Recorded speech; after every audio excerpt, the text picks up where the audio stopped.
সূরা আল হিজর। আলিফ লাম র। এগুলো হচ্ছে সেই মহান গ্রন্থ ও সুস্পষ্ট কোরআনের আয়াত। যারা আল্লাহ তাআলাকে অস্বীকার করেছে তারা কখনো হয়তো চাইবে যদি সত্যি সত্যি তারা মুসলমান হয়ে যেত। হে নবী, তুমি নিজ নিজ অবস্থার উপর তাদের ছেড়ে দাও। তারা খাওয়া দাওয়া করুক, ভোগ উপভোগ করতে থাকুক, মিথ্যা আশা তাদের মোহাচ্ছন্ন করে রাখুক। অচিরেই তারা জানতে পারবে কোন প্রতারণার জালে তারা আটকে পড়েছিল। যে কোনো জনপদকেই আমি ধ্বংস করি না কেন, তার ধ্বংসের জন্য একটি সুনির্দিষ্ট সময় আগে থেকে লিখিত থাকে।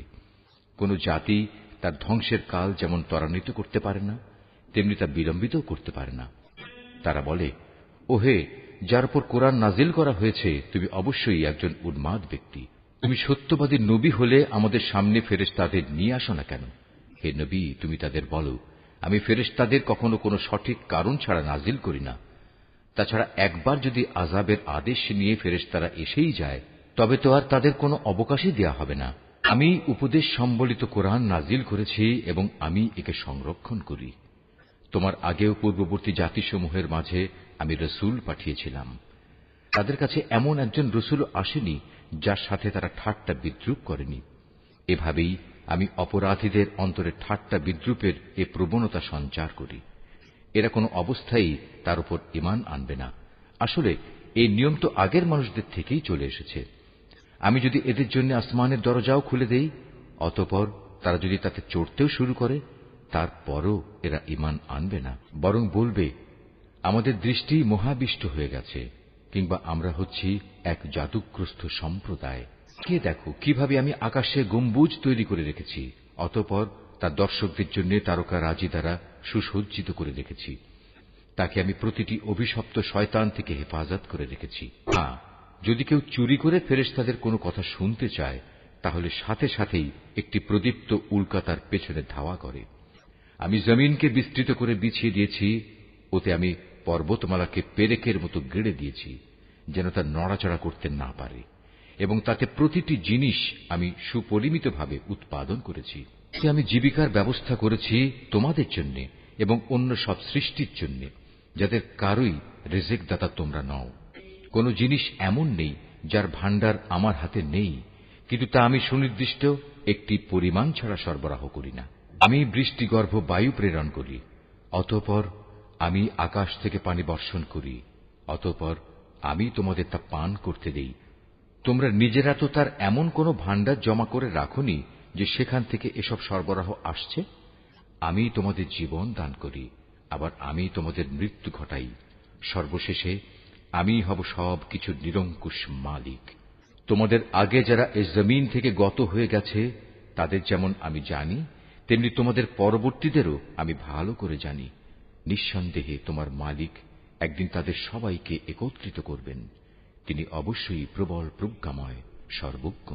অবশ্যই আমি মানুষকে ছাঁচে ঢালা শুকনো ঠনঠনে মাটি থেকে পয়দা করেছি। হ্যাঁ, জিন তাকে আমি আগেই আগুনের উত্তপ্ত শিখা থেকে সৃষ্টি করেছি। স্মরণ করো, যখন আমি ফেরেশতাদের বলেছিলাম আমি অচিরেই ছাঁচে ঢালা ঠনঠনে শুকনো মাটি থেকে মানুষ পয়দা করতে যাচ্ছি, অতঃপর যখন আমি তাকে পুরোপুরি সুঠাম করে নেব এবং আমার রূহ থেকে কিছু তাতে ফুঁকে দেব, তখন তোমরা সবাই তার সামনে সেজদা অবনত হয়ে যাবে। অতঃপর আল্লাহর আদেশে ফেরেশতারা সবাই সেজদা করল, একমাত্র ইবলিস ছাড়া। সে সেজদাকারীদের দলভুক্ত হতে অস্বীকার করল। আল্লাহ তাআলা বললেন, তোমার কি হলো, তুমি যে সেজদাকারীদের দলে শামিল হলে না? সে বলল, হে আল্লাহ, আমি কখনো এমন মানুষের জন্য সেজদা করতে পারি না যাকে তুমি ছাঁচে ঢালা শুকনো ঠনঠনে মাটি থেকে বানিয়েছ। আল্লাহ তাআলা বললেন, তাই যদি বলো তাহলে তুমি এক্ষুনি এখান থেকে বেরিয়ে যাও, কেননা আজ থেকে তুমি অভিশপ্ত। হিসাব নিকাশের দিন পর্যন্ত তোমার উপর অভিশাপ। সে বলল, হে মালিক, তাহলে তুমিও আমাকে সেদিন পর্যন্ত অবকাশ দাও যেদিন সবাইকে পুনরায় জীবিত করা হবে। আল্লাহ তাআলা বললেন, হ্যাঁ, যাও। যাদের এ অবকাশ দেয়া হয়েছে তুমিও তাদের অন্তর্ভুক্ত হলে। এ অবকাশ সুনির্দিষ্ট সময় আসার দিন পর্যন্ত।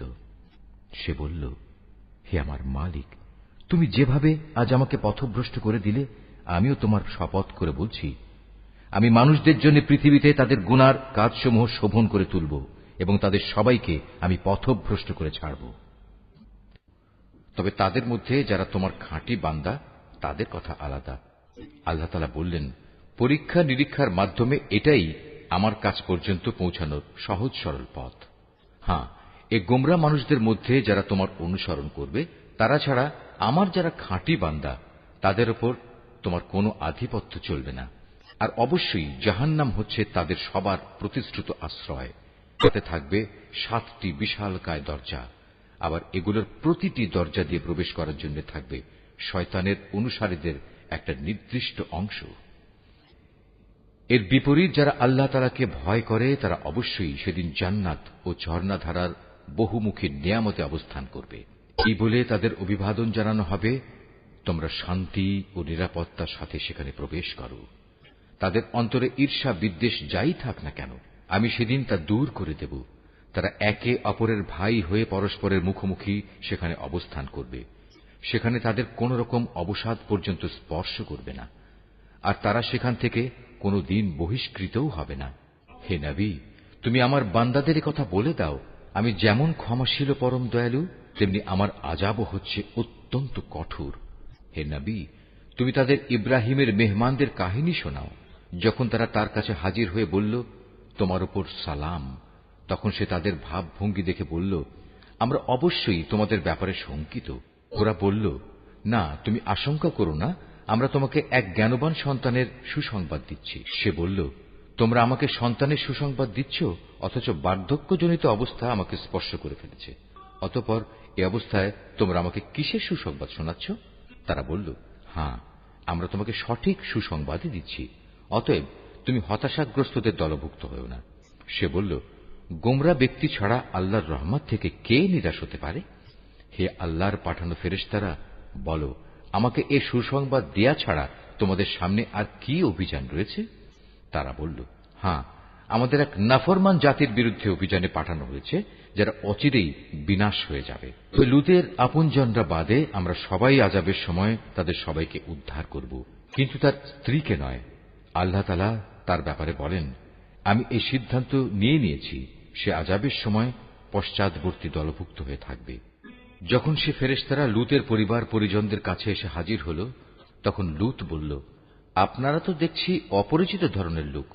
তারা বলল, না, আসলে তা নয়, আমরা তাদের কাছে সে আযাবের বিষয়টা নিয়ে এসেছি যার ব্যাপারে তারা ছিল সন্দিগ্ধ। আমরা তোমার কাছে সত্য সংবাদ নিয়ে এসেছি এবং আমরা হচ্ছি সত্যবাদী। সুতরাং তুমি রাতের কিছু অংশ থাকতে তোমার লোকজন সহ এ জনপদ থেকে বেরিয়ে পড়ো এবং তুমি নিজে তাদের পেছনে পেছনে চলতে থাকো। সাবধান, তোমাদের মধ্যে কেউ যেন পেছনে ফিরে না তাকায়। ঠিক যেদিকে যাওয়ার জন্য তোমাদের আদেশ করা হবে সেদিকেই চলতে থাকবে। ইতিমধ্যে আমি তার কাছে এ ফয়সালা পাঠিয়ে দিয়েছি যে এ জনপদের মানুষগুলোকে ভোর হতেই মূলোৎপাটিত করে দেয়া হবে। ইতিমধ্যে নগরের অধিবাসীরা উল্লসিত হয়ে লূতের কাছে এসে হাজির হল। এদের আসতে দেখে সে বলল, হে আমার দেশবাসী, এরা হচ্ছে আমার মেহমান। এদের সাথে অশালীন আচরণ করে তোমরা আমাকে অপমান করো না। তোমরা আল্লাহ তাআলাকে ভয় করো এবং আমাকে এদের সামনে হেয় করো না। তারা বলল, আমরা কি তোমাকে দুনিয়া জোড়া মানুষের মেহমানদারি করা থেকে নিষেধ করিনি? এদের উক্তি শুনে সে বলল, একান্তই যদি তোমরা কিছু কামনা বাসনা চরিতার্থ করতে চাও, তবে এখানে আমার জাতির মেয়েরা রয়েছে। হে নবী, তোমার জীবনে শপথ করে বলছি, সেদিন এরা নিদারুণ এক নেশায় বিভোর হয়ে পড়েছিল। আল্লাহর গজবের কোনো কথাই এরা বিশ্বাস করল না। অতঃপর সূর্যোদয়ের সাথে সাথেই এক মহানাদ এসে তাদের উপর আঘাত হানল। তারপর আমি নগরগুলো উল্টিয়ে দিলাম এবং ওদের উপর পাকানো মাটির পাথরের বৃষ্টি বর্ষণ করলাম। অবশ্যই এ ঘটনার মাঝে পর্যবেক্ষণ সম্পন্ন মানুষদের জন্য শিক্ষার বহু নিদর্শন রয়েছে। ধ্বংসস্তূপের নিদর্শন হিসেবে তা আজও রাস্তার পাশে দাঁড়িয়ে আছে। অবশ্যই এর মাঝে ঈমানদারদের জন্য আল্লাহর নিদর্শন মজুদ রয়েছে। লূতের জাতির মতো আইকার অধিবাসীরাও জালেম ছিল। অতঃপর আমি তাদের কাছ থেকেও তাদের নাফরমানির প্রতিশোধ নিয়েছি। আর আজ এ উভয় জনপদই আযাবের চিহ্ন বহন করে প্রকাশ্যে রাস্তার পাশে দাঁড়িয়ে আছে। একইভাবে হেজরবাসীরাও নবীদের অস্বীকার করেছিল। আমি আমার নিদর্শনসমূহ তাদের কাছে প্রেরণ করেছিলাম, এত সত্ত্বেও তারা তা থেকে মুখ ফিরিয়ে নিয়েছিল। তারা পাহাড় কেটে কেটে নিজেদের জন্য ঘর বানাতো এ আশায় যে তারা সেখানে নিশ্চিন্তে জীবন কাটাতে পারবে। অতঃপর নাফরমানির জন্য একদিন প্রত্যুষে তাদের উপর মহান আদেশে আঘাত হানল। সুতরাং তারা জীবনভর যা কিছু কামাই করেছে আল্লাহর গজবের সামনে তা কোনোই কাজে আসেনি। জেনে রেখো, আকাশমালা, জমিন এবং এ দুইয়ের মাঝখানে যা কিছু আছে তার কোনোটাই আমি অযথা পয়দা করিনি।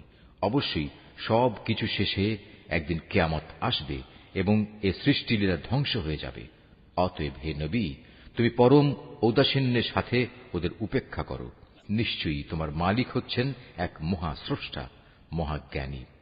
অবশ্যই আমি তোমাকে 7 আয়াত বিশিষ্ট একটি সূরা দিয়েছি, যা নামাজের ভেতর ও বাইরে বারবার পঠিত হয়।